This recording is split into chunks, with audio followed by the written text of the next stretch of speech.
So excited. This is our last session of 4 of Queer Dating 101. This is such an amazing session we have planned today.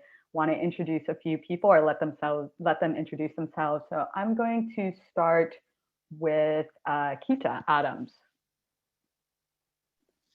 What's up, everybody? My name is Keita Adams, and I am a relationship coach. I work specifically with queer women, and I help women balance their head with their heart so they can attract the relationship that they desire. I realize I don't say this often, but I do also work with couples as well. So if you're currently in a relationship, but yeah, that's what I do. Just out here trying to transform relationships. And I am currently located in Austin, Texas.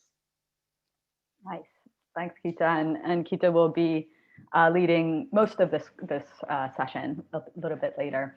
I'm gonna kick it to Chris.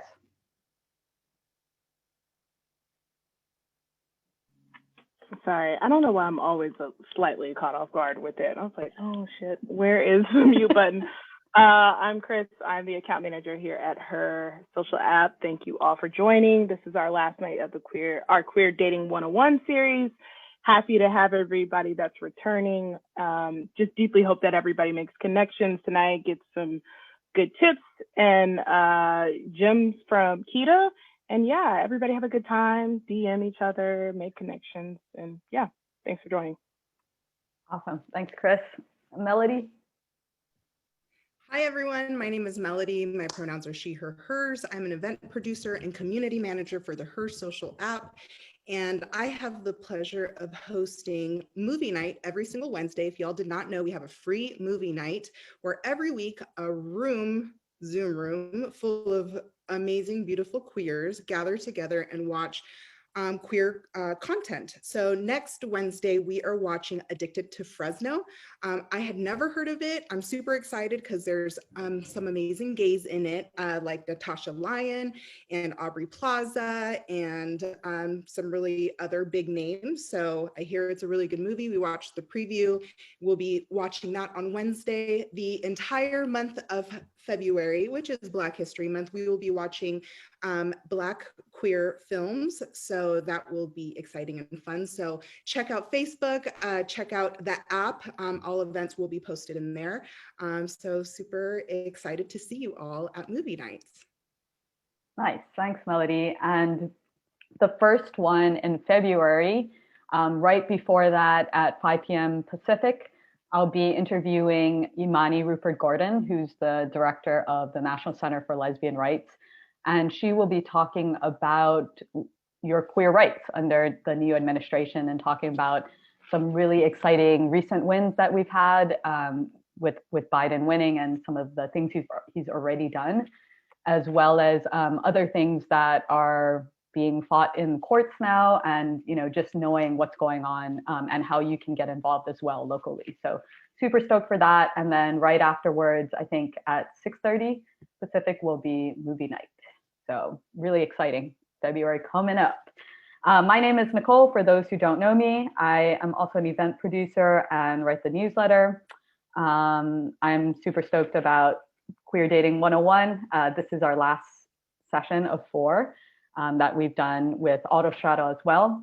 And we've taken you from pre-first date, like figuring out what you really want, to creating your profile, to learning how to flirt on text, and then having your first date. And we got to see Sinead and Lilo go on the cutest, most adorable first date. That's like just first date goals right there.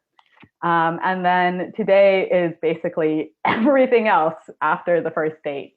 So again, a reminder for the series, we want you to kind of create a mindset of abundance and playfulness towards dating so you can enjoy the dating process and meeting new people. There are tips and tricks that you can put into practice. And of course, a great way to connect with other queer people in our community. So just like now, so having your video on. Like I said, we're condensing a lot of time and a lot of dating process into this session. And we're really focusing on 2 key conversations today. So the pre-first time sex talk, so the first time you ever have sex with someone else, not just sex in general, but with a new partner. And then also the relationship talk, which I thought was just general knowledge, DTR, defining the relationship, but that just might make me an old person. A lot of people didn't know what that meant. So just to kind of set the context, we won't be getting into the logistics of sex. So this isn't a session to talk about like sexual questions or relationship challenges, for example. I encourage you for those to check out our other sessions. We have had and probably will continue to have really great ones on sex education and pleasure. This one will really be about communication around these, big milestones in a relationship. So at the end of this session, you'll walk away with how to check in with your own feelings and needs and boundaries towards sex and relationships, to craft your sex preamble, and to feel more comfortable in having the sex and relationship talk to get on the same page with another person. So as always, I'm going to start with just a few mindset reminders. Again, 1 + 1 has to be greater than 2. Satisfy your own needs. Don't be horngry, which is like frustrated or lonely or desperate when you're doing anything dating related. Create that mindset of abundance. So focusing on the many ways that you can access those 3 key feelings, whether it's a relationship or, hanging out with friends and family or doing activities that you love. There's many ways to get those feelings. And remember to get down the funnel, right? So you want that hell yes or hell no, and the sooner the better, because that middle ground is pure hell, right? Rejection is a really, really positive thing. And remember, it's not about you or them. It's about the fit and compatibility. And, rejection saves you a lot of time and energy on wasting that on the wrong person. So whenever there is rejection involved, you should celebrate that, because you're one step closer to getting what you really want. Be authentic. This is a throwback to Flirting 101 panel. So in dating, we're trying to get down that funnel. So be yourself so that you can see who you actually vibe with. It's not a popularity contest. So express your passions, be authentic. And then, take responsibility for satisfying your own needs and respecting your own boundaries. So it's okay to have needs, lots of boundaries. Everyone has them. It's just up to you to be resourceful on how to address them. So let's jump into today's topic. You've gone on a few dates and you're ready to take the next step with physical intimacy, however you define sex. And for that, I want to introduce a concept I call the sex preamble, maybe because I'm super nerdy, but this is a conversation that you want to have before you're actually in the middle of sex or, in the bedroom, ideally in a place that is safe, a safe space, so that people feel comfortable being open about their needs and boundaries. And the purpose of crafting a sex preamble is really to articulate to yourself what you know about sex and how you feel about sex yourself. And then also to establish trust and open communication with your partner or with the other person. And this is important also for good sex. And be open to learning and exploring what you like and don't like. So how do you create a sex preamble? And in particular, lots of people have messaged me like that maybe are limited in experience. They've never been with a woman before or don't have a ton of experience, or maybe it's been years or decades that they've had a new sexual partner. So I wanted to give a little bit of a template that you can use. I think of it in kind of three or four parts. One, I like to talk about enthusiastic consent, which is a yes with an exclamation point. And it kind of sets the ground that, everything is consensual. And at any time, you can pool consent, right? And consent for one thing now doesn't mean consent for it later. It doesn't mean consent for something else. And just really having that open dialogue that it's okay to say no, basically. On the flip side, you want to look for it in the other person and in yourself. Second, I like to do like an STD or STI check by asking them like, when was the last time you got your STD check? And really, this discussion is less about assessing risk in reality. You know, people can easily lie, or it can be a while since they've had their last test and they've had multiple partners in the meantime. And also, generally, transmission rates between cis females is relatively low. But having the conversation is more important to me because I want to see how they react to me bringing it up, and whether they're comfortable talking about it or not. And then third, I like to lower the expectation of orgasm. I think there's a lot of pressure sometimes to either orgasm yourself or to have the other person orgasm. And I try to steer it more towards pleasure. And a lot of times I just say like, hey, you know, sometimes first time sex is a little bit awkward. So, you know, let's just try to enjoy our time together and not worry about orgasms. And, you know, take some time for us to get to know each other. Like maybe you like to dance salsa and I like to dance hip hop, and I need to learn that you like salsa. You need to learn I like hip hop, and then we need to learn to dance each other's dances. So maybe that's a lot of metaphor, but I like to say that, and also just ask very directly. So what things do you like sexually or dislike especially? This is important because I don't want to trigger any sort of past traumas that they may have had. And even if a lot of times they're like, oh, I don't really know, asking the question at least opens the way for dialogue and conversation in the future. So yeah, that's kind of my sex preamble. And Keita and I were kind of thinking about how we wanted to structure this conversation. And we thought it'd be a great idea to talk to a real live couple who have had to navigate the sex and relationship talks recently. And they've had to do it a lot of it virtually during COVID.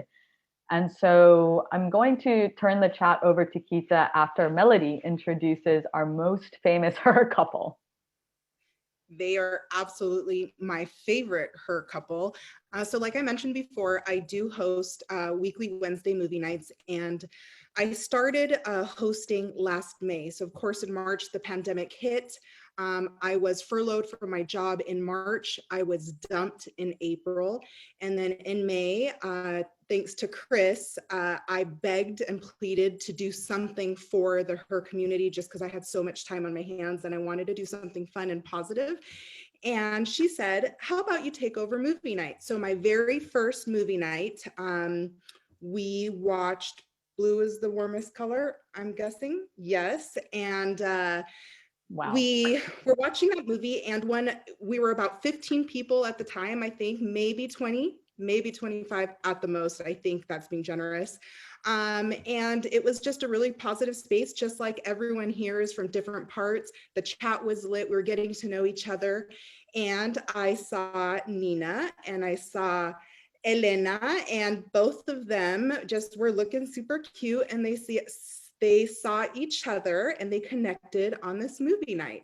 And it has been my pleasure, and it has given me life these last COVID months to see them connect, first via like social media, and then I was following them and I got to see them board planes, and I was like, who is boarding a plane right now in the middle of a pandemic? This must be a real good reason. And it was because they had found the love of their life, and it was totally worth it. And so I won't spoil where their relationship is now. I want them to be able to talk about that. But Nina and E have just, their love is what I live for. So come to movie night because this can happen to you. Wow, great intro. E and Nina, do you want to introduce yourselves and tell a little bit about your story? Yeah, I'm Elena and I live in Seattle, and I'm Nina and I originally lived in Virginia Beach, Virginia, and now I live in Seattle. So like Melody said, jumping on movie nights, COVID, you know, everything shut down, and her was one of the most things that I was like always into, and I went to a lot of the events. And movie night was always my favorite. And so Celine is notorious. I have a husky, notorious for jumping in the screen. Well, that's what caught Nina's eye, because she has a husky as well. And that's what literally got us to look at each other and start talking some more was Celine. So we always leave it to Celine saying thank you for doing what she did. And pretty much what you saw my face because everyone was like cute dog, and then she private messaged me, and then before you know it, nonstop talking, nonstop just messaging on her actually for about a week or two, right? Yeah. And then I dropped my phone number to her. She did the digits. I did. I made the first move. I said, hey, text me or call, either or, whatever you're comfortable with. And like we can continue with the conversation because I think you're really cool and chill. So I didn't think that she was going to hit me up so very soon. And she did. I thought I was being a little bit too much, but she did, and we continued our conversation via text messages. Text message turned into phone calls, and then phone calls turned into FaceTime. And then before you know it, she was coming with me to the mall. Virtually. Yes. So Virginia Beach actually had it open for a little while, but it had all the restrictions like probably a lot of our places actually do right now. And she was like, hey, come to the mall with me. I was like, okay, we could do this. And so she like videoed me, FaceTimed me. And so we walked into the mall together, and she was like showing me clothes. And at that point I was like, okay, we're saying good morning and good night. And it's to the point where she's falling asleep with the phone in her hand at night. I'm like, she's gotta like me. And so I did kind of hint at her, like saying, you would probably look really hot in those shorts. And she didn't get it. I'm super oblivious when it comes to people who like me, and I'm just like, oh yeah, cool, thanks, yeah. I think I would look great too, man. Maybe, I don't know. So just one thing led to another to where it just became more, and I was a little bit more insistent on being like, I like you. Like, how do you feel about that? Like, let's get down to the basics kind of thing. And she's like, I'm liking you too. And I was like, okay, cool. And then we kind of had the conversation about how, like, well, are we just like dating, like, or are we like, or we want to be a little bit more committed and like not have conversations like we're having, like intimate conversations, and just focus on each other, like have friends on the Her app and whatever, but just stay with each other. Was that like an exclusivity? Yes. Like, what kind of, when did that kind of come about in this timeline? Well, so post small, trying on clothes, and then was this before or after you met up in person for the first time? How did that come about? This was before, because I like to define where we're at, just so that I don't get, led on, and so that she doesn't get led on. It's only fair. We're both, we both know what we want and things like that. So I kind of just said, hey, what are you looking for? And are you talking to somebody else? And then if you are, I completely understand, because, you're there, I'm here. I know it's 2 different time frames. I'm 3 hours ahead, you're 3 hours back. So she let me know, I'm not talking to anyone. And I'm like, neither am I. So I think that we should just continue talking to mainly each other, because I'm interested in you. Very much so. And I would hope that, you feel the same way too. And she let me know how she was feeling, and let me know that she was interested as well, as much as I was into her. So I was like, yes, let's keep this going. I like it. So it was probably maybe about a week or two after the mall thing. Yeah. Even though we still kind of call the mall thing like pretty much our first date. Yeah. Essentially. I think our first date virtually would have been the mall. It was the mall. Yeah. I just didn't know it was our first date, because again, I'm oblivious to things, and I just like don't want to like put too much on people, you know. I don't want to be that girl that's just like, so are we dating, like what's up, like, you know. I don't want to be breathing down her neck and stuff. I want to give her a little bit of space. And we were very open with each other. We've been through a lot of different kind of relationships that we made sure that we were like, where are you in life? Like, what are you looking for? Like, being like really on it. And just because, like she said, we don't want to waste anybody's time. Like, we're all looking for love. And sometimes you're not in the right place at the right time. And it is what it is. And sometimes you're better friends than in a relationship. But we're pretty open with communicating and making sure, like, how do you feel about that? Are you good? Like, we test each other out just to make sure. I feel like that's like really important, is having like that open communication, because you know what each other is feeling. And I'm glad that me and her were like that, honest up front, because, you know, it's important, because like I said, you don't want to lead each other on and things like that, because eventually somebody gets hurt that way. I don't know, but like, I'm just glad that me and her had that open communication like we did, because I've never had that with any other relationship, unlike with what we have. And she truly became like, sorry, that was the dog. She truly became like my best friend in this whole situation. And, you know, like, I just couldn't live without FaceTiming her every day. I FaceTimed her every morning. I thought I was waking her up. I felt really bad because I keep forgetting that she's 3 hours behind me. So when it's 8 o'clock my time, it's like 5 o'clock her time. And I'm just like, oh, oops. And how did you kind of like fall into, so not everyone is like a great open communicator. Yeah. How did you actually, establish that with each other? I think from the beginning, it was like literally we kind of like looked at each other and we're like, hey, I've had bruises, and I've learned from other relationships that I'm just going to be upfront with you. Like, this is what I'm looking for. And then I told her, like, me as my personality, I'm a very upfront and up forward person, that I like to know my boundaries and things like that. And she kind of felt the same way. And so we were actually pretty open from the get-go, I would feel. That's really cool, because communication is like the big thing, whether you're having the conversation about the relationship and what it looks like and where you're taking it, even going back to having the conversation around sex.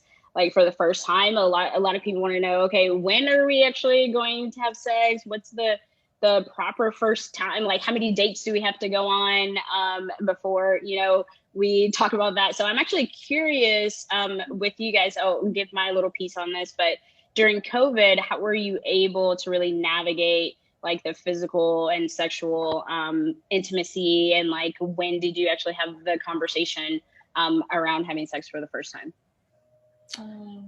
Around having sex for the first time, actually, we were being really flirty, and, you know, you kind of do that whole phone thing. But before I showed up. Wait a moment. What's the whole phone thing?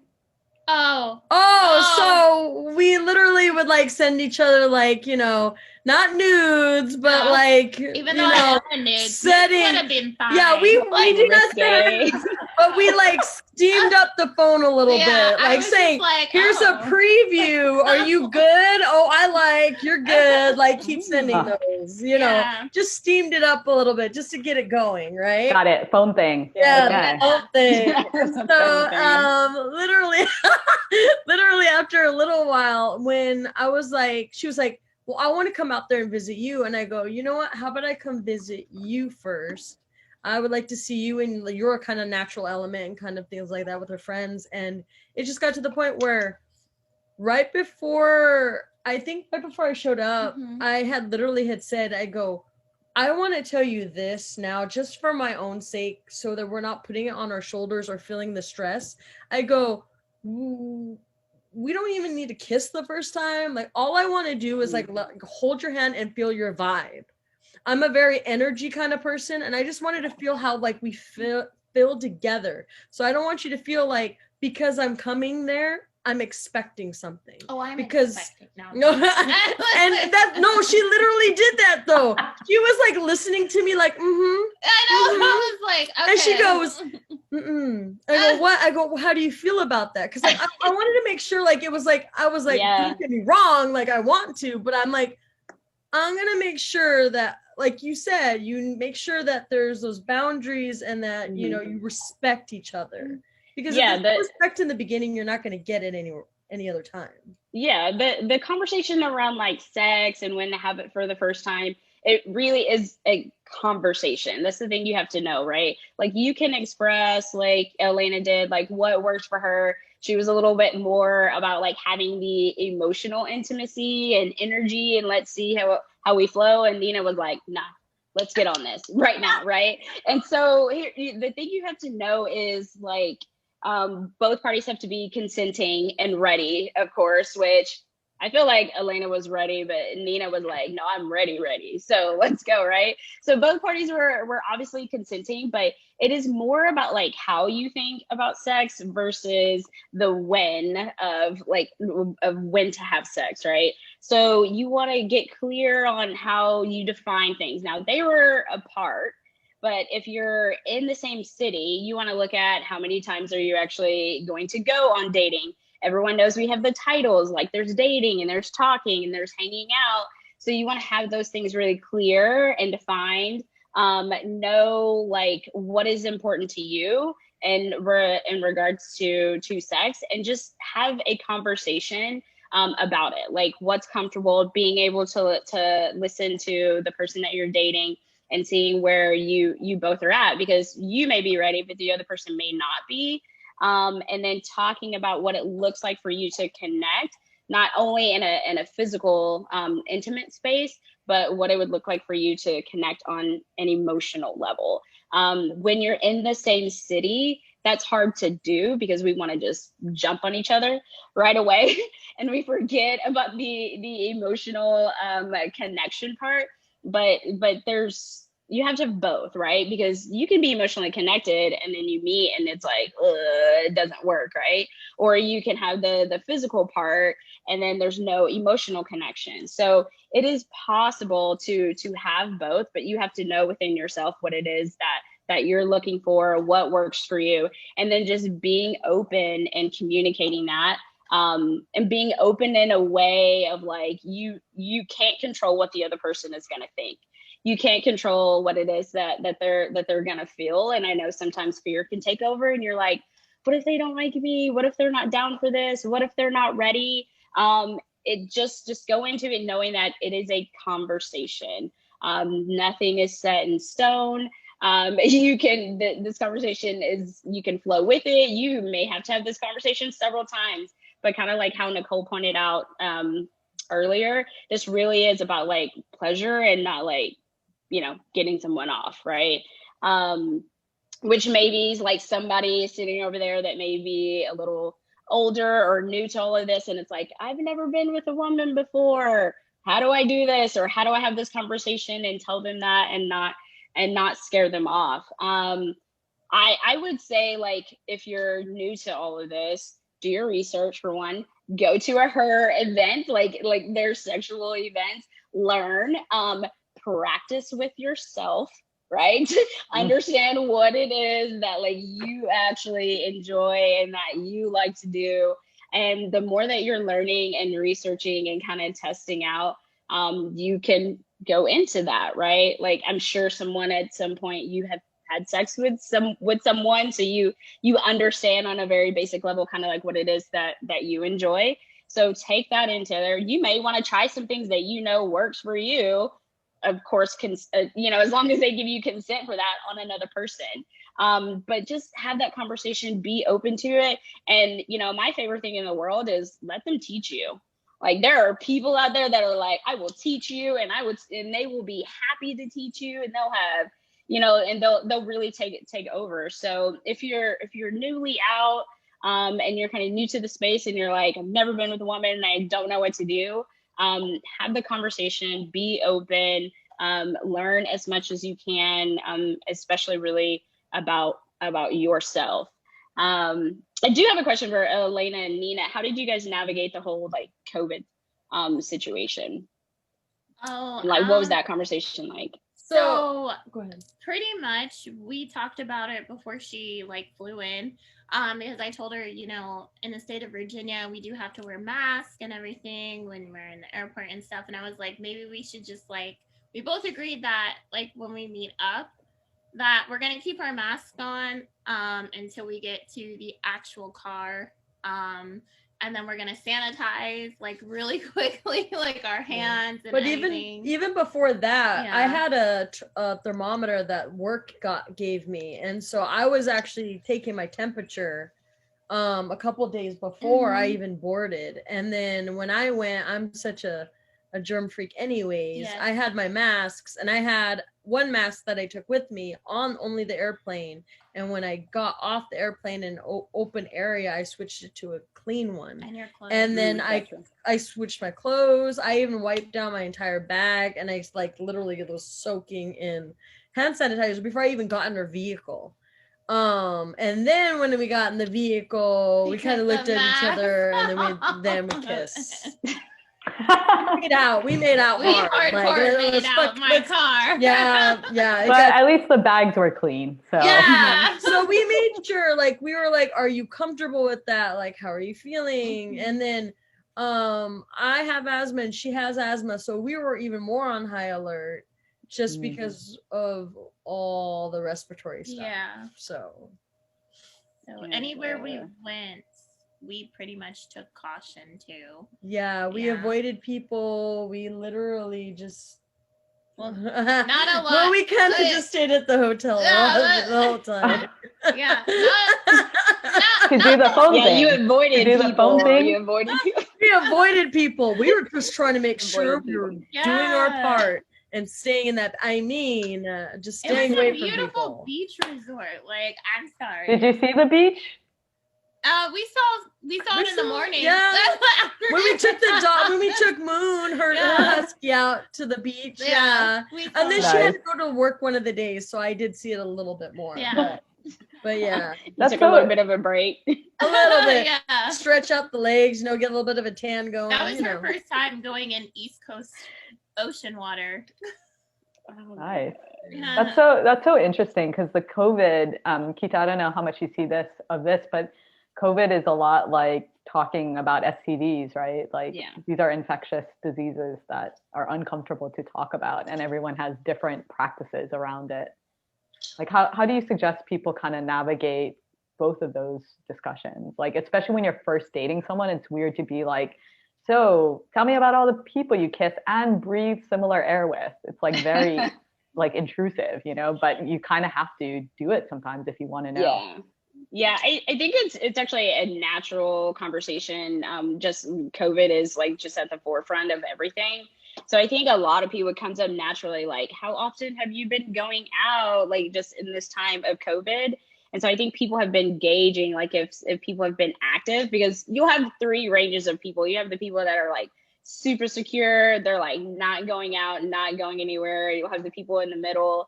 And then you have the free for all people that were like, like, forget it. I'm going to go out and I'm going to live my life and do what I do. And I want to have fun. And if it happens, it happens. So I think it happens naturally in that conversation of how are you navigating COVID? But if it doesn't come up and there is a level of concern for you, or you're like one of those people in the middle that's like, let's, here are the precautions. Let's take these precautions before we meet. It really is about like just communicating where you're at inside of that. And then knowing that if you are setting up these standards and these boundaries and really communicating what you want, that you are just respecting each other in that. If you're someone that's like free for all, like I just want to live my life, but you're dating someone or have met someone that wants to be a little bit more cautious, then you want to be able to respect each other's like boundaries in that. So if you're going to be out and about, what precautions are you taking? Do you have hand sanitizer? Are you wearing a mask? Like that kind of thing. But yeah, it's kind of the same thing with the STI conversation. Yes, people may not always tell the truth, but you'll be able to tell through their actions. And as long as you are setting your boundaries, and that they should respect your boundaries. And if not, then it may not be the one you need to be seeing right now. But yeah, it's pretty prevalent at the forefront of all conversations. I think this one actually comes up pretty naturally. So we got the sex part, the phone thing, right, with you guys, but let's segue into the relationship conversation, right? And this is where it can get a little tricky because some people want to be casual, or we may get to the point where you're like, I really, really like someone, but I don't know if I want to be super vulnerable at the moment. So I'm curious, as far as like I know you guys talked earlier that you kind of established your relationship early on, like even before you saw each other, and either one of you like flew out, right? Did you have that moment of like casual, or what were some of the boundaries that you set when you established the relationship?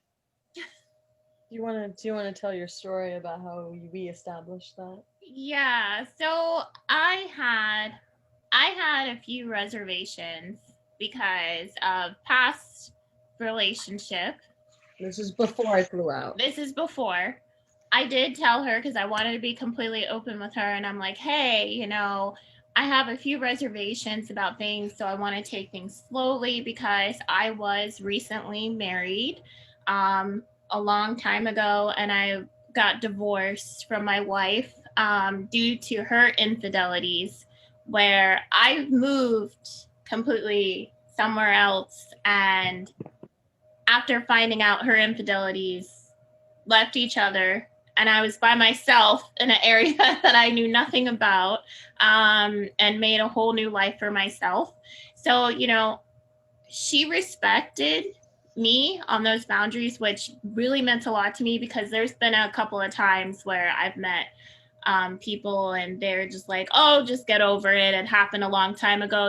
These are scars that some people have, and it's very hard for them to get over. So it was really awesome to know that she was supportive of, my decisions of taking things slow and not like jumping super, super fast into it. But I really liked how she was just comfortable with like, with the sexual part, and also like, with anything that I wanted to do, she was willing to do it too, because she wanted to try something new.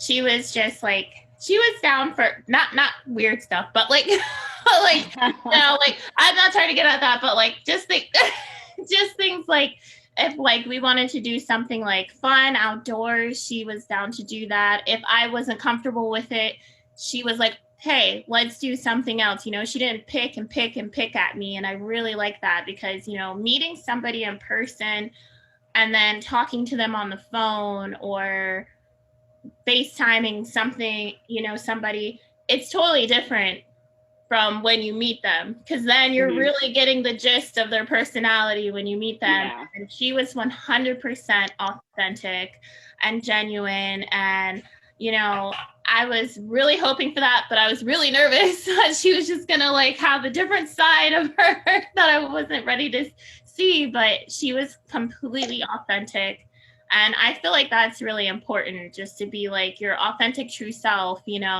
like just kind of like go with the flow of things and just be open-minded. And I think because of that, like right before I had flown out, like a couple weeks before that, is when she was vulnerable enough to say that she loved me. She wanted to tell me that she loved me.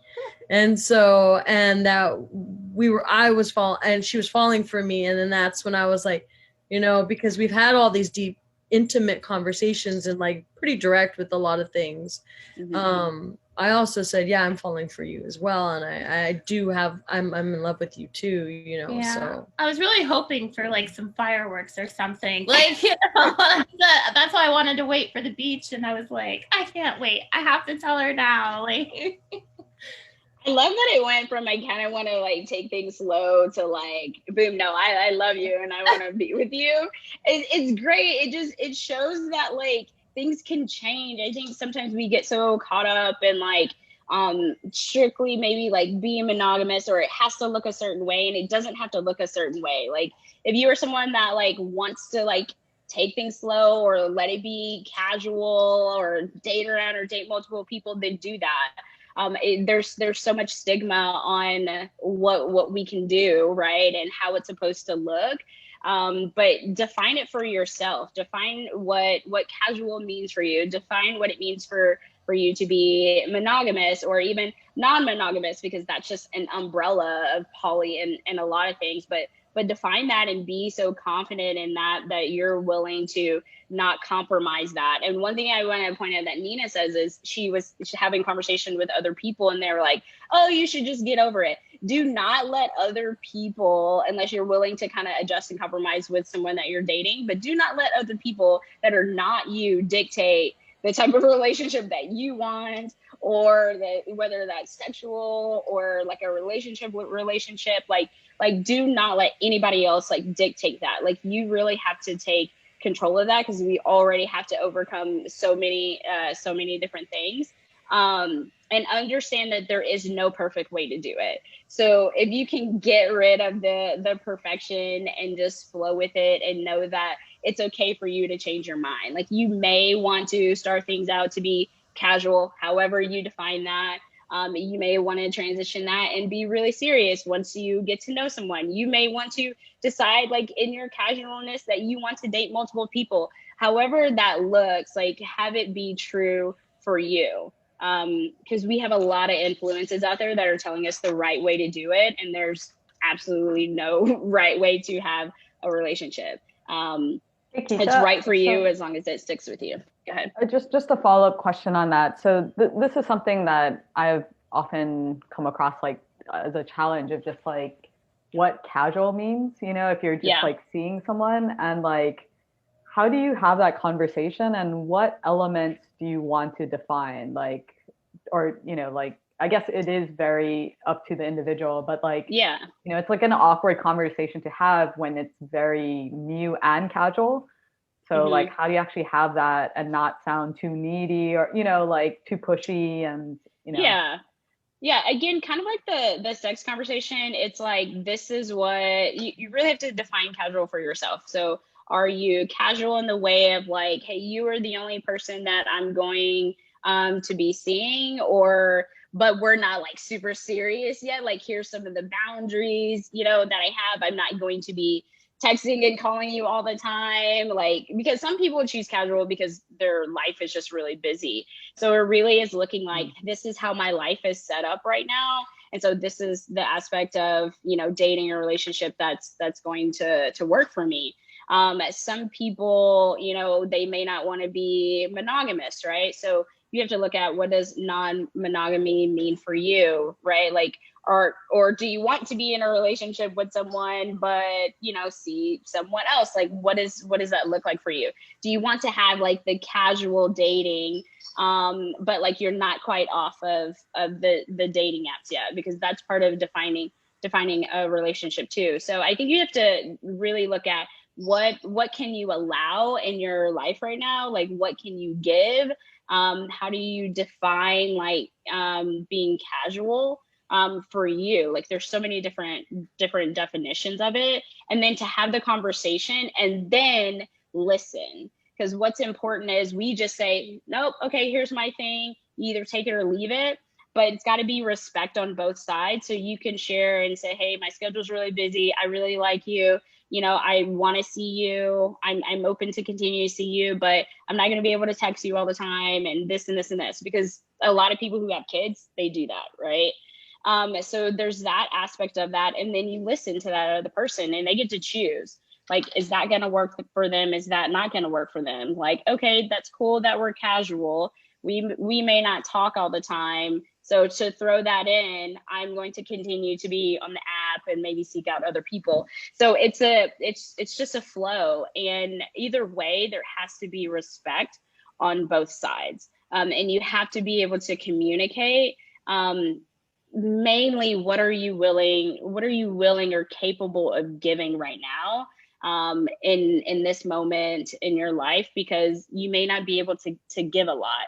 and you may enjoy someone's company, and this other person is like, okay, cool, like we're dating, we're spending all this time together, so I want to be exclusive, and that may not be where you're at right now. So I think the biggest thing is, what are you able to give in this moment? And then when you get to the point, you know, of a relationship, how would you define that? Like, are you set on a label? Like, would you like, you know, to call this person your partner?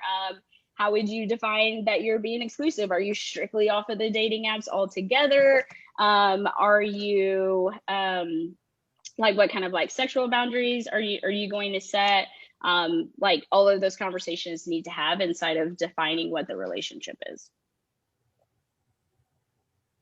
Yeah, let's see what people have to say. I'm curious about how people define relationship. I think, was I talking with Melody or Chris? We had another event, and someone was saying like the only person who has to define the relationship are like the two people in it. You know, there's no real definition of it, and I thought that was really powerful. Yeah, there's not. I mean, because there's so, I think it used to be, oh, a relationship is like this, and you have to be exclusive, and there's that.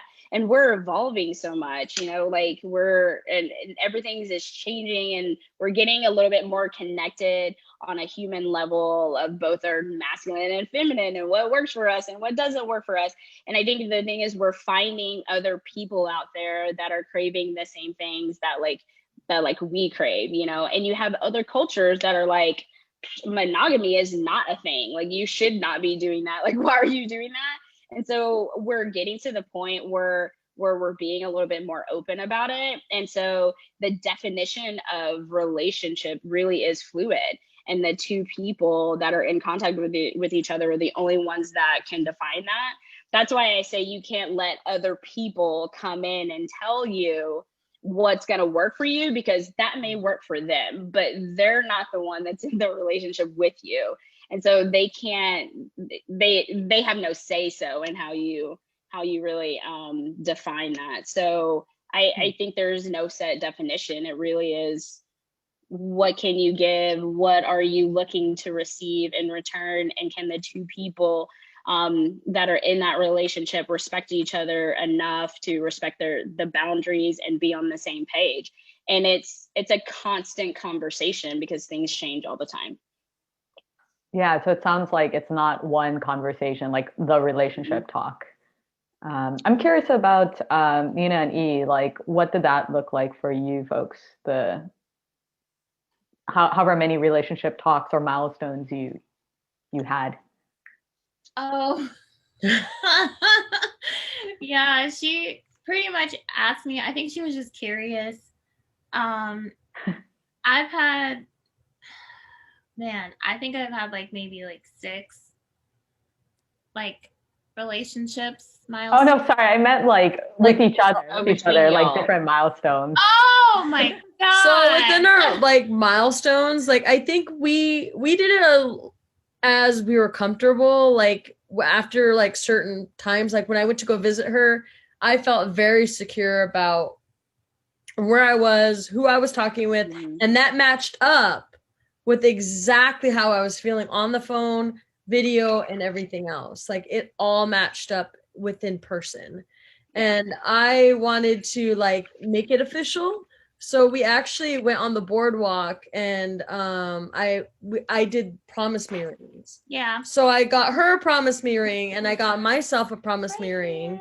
And it was just like, okay, so I may be apart from you, but whenever like you have any sense of doubt or like feel like I'm just really busy, like just remember, like I'm being serious, like this is it. Like, you know, I promise that I'm yours and you're mine. But you know, and have that respect. Like if you're having any doubts, talk to me too. Yeah. And that was a lot of things that we had a lot of conversations where I could tell like she'll be really quiet. I was like, what's going on? And a friend would say something to her, and I could tell that it affected her. And I was like, talk to me about it. I don't care about the friend. I'm more worried about what you're feeling.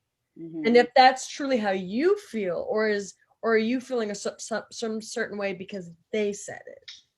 Yeah. So we do that a lot in relationships with those, which is why a lot of people one, have this issue of not being able to say no or set those boundaries, whether it's a sexual boundary or like a relationship boundary, because other people will say, oh, well, you know, that's a really good person, you should just be with that person, or this, you know, the person that you're with is great, why do you want to bring in a third person, or whatever the case may be. We get projected on so much that we sit so much, and we question our own definition of what a relationship is or what we want to do like sexually. And that is something we have to get rid of. Like, you and the other person are the only ones that's in this relationship, in this engagement, the only one that's having sex with one another. And so that's where you have to be on the same page. Everyone's going to chime in all the time. You say, hey, love you, thank you for the support, I'm not going to take that because that's not what I want. And you continue on with it, with something that actually works for you. We have lived decades where people are in crappy relationships because someone else convinced them to stay. And we're actually transitioning into a period where that is no longer the case. And if we want to stay in this period, we have to communicate. You may have to have a conversation every week, right? We're humans, we evolve. That's fine. The thing that you can't do is withhold or let someone else's thoughts and ideas like be bigger than the thing that actually works for you. Wow, that was great, Keita. That's all. Just truth bombs all over the place. In the interest of time, I want to catch up with where E and Nina are right now, and then Keita, if you want to wrap up with some closing comments. But yeah, where are you folks now in the relationship? So pretty much after the first visit, established the rings. Literally, she came to visit Seattle. We wanted to make sure everything was going good with that and that she liked it. Made a decision. She loved Seattle. She was like, I want to go back to the West Coast. Cool. And we were going to wait until this year of May for her to move out, just to give it some time. But after like the way we bonded, it was too expensive too. Mm-hmm. And she wanted to move out back to the West Coast anyway. And I was like, well, let's just do it then. And so I literally flew out there in October. And we drove all the way back from Virginia, all the way to Seattle, avoiding the north. I'm sorry, north. But we avoided the north, went south and saw Melody, met Melody, and got up this way. October hit, November hit. We had all our holidays pretty much all together. All the great holidays all together. We had matching like outfits. Yeah, we did the matching outfits. We were always like posting like all the food that we ate and us like dorky pictures. She'll take pictures of me with the dogs all like drooling and just nasty. We had dance parties. Yeah, dance parties in the house, and like, you know, just like feeling just the way we are together in person and nonstop. And it's just progressed to the point where we literally just literally today, a few minutes before we got on, we were looking for houses. Well, we got the house that we wanted. Yeah. So that's how far we've progressed. Yeah. I do want to point out real quick, if I can, that I know, you know, lesbians, we have the whole like U-Haul joke, but there really is no timeline to relationships. Like if especially when you're in the space of knowing what you want and can define it and can find someone to respect that, and like you're on the same page and you're open in your communication, like people think it takes years to find that person. It really doesn't. The thing that gets in the way is letting other people's thoughts and stuff like project onto you, and you change what you know works for you. If we don't do that, we actually can attract the person that we want a lot faster. So just know there's no timeline. Yes, we have the U-Haul jokes, but just stick with what works for you no matter what. So much truth there, Keita.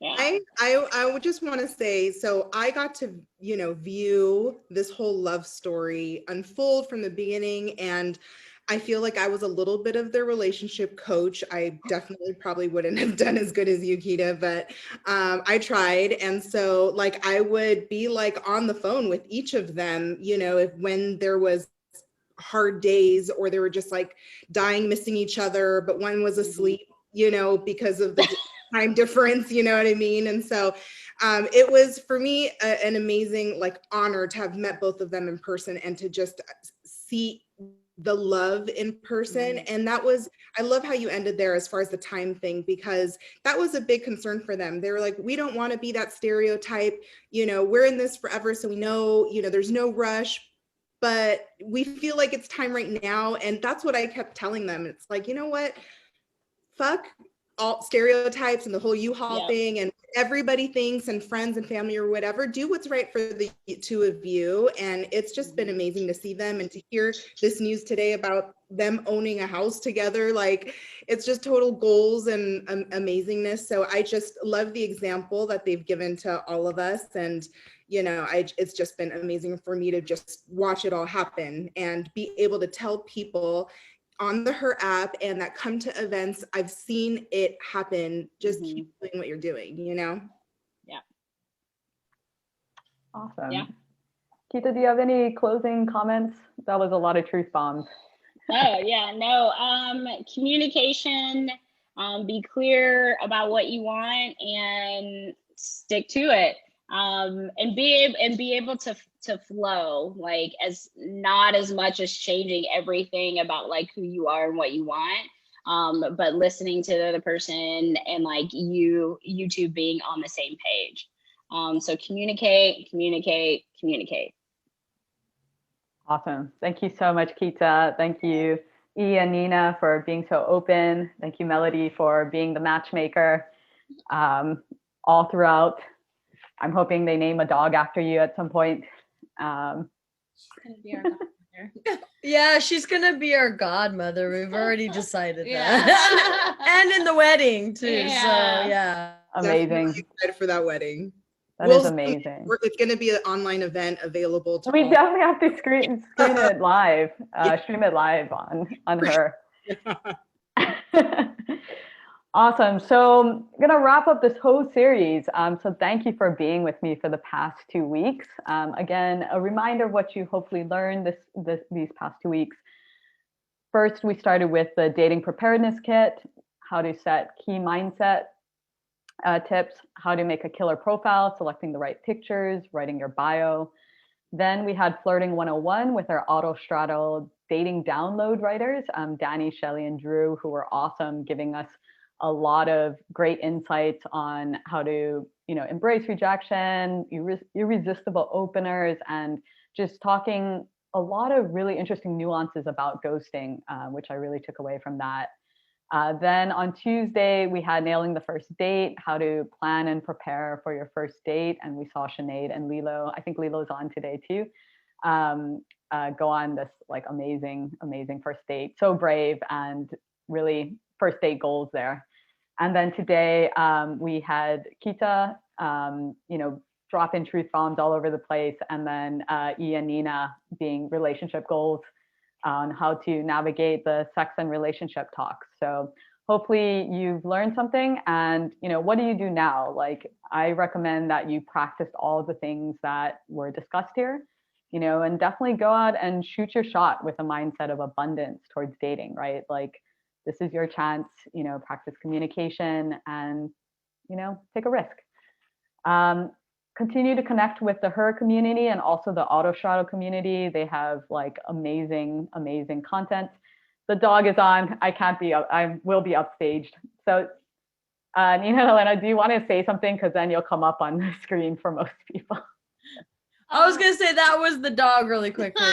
Yeah, let's bring the dog back. Oh, you want to bring Mooney, it back? come here, Moon, come here. Oh. Come here, Papa. Come here. That's Celine. Oh, well, Moon doesn't want to come. Do they like each other? Oh, they're in love with each other. They're lesbians too. Total lesbians. They're always making out and Good. It's So perfect. Oh, this is. That's how you know it's perfect. The dogs love each other. Oh. Aww. Oh. Oh no, who's the non-husky? Oh, Charlie, he's the dachshund. Oh. He gets love from us, so he's like, I don't He's care. the man of the house. I see him. Yeah. Okay, awesome. So just to finish wrapping up, we will have all these recordings and all the links to people and other resources on the event landing page that Chris has been dropping in the chat, and is also on the our Instagram page. And send any feedback to me, either through email or through IG, on topics you want to see covered in future sessions. So I'm gonna round out by a bunch of thank yous. So thank you to her, all the people at her as well for hosting this and always providing a safe space for us to have these discussions amongst queer women. Thank you to Autostraddle. Check out their site. I think they just released something on dating based on your astrology sign. It's really good.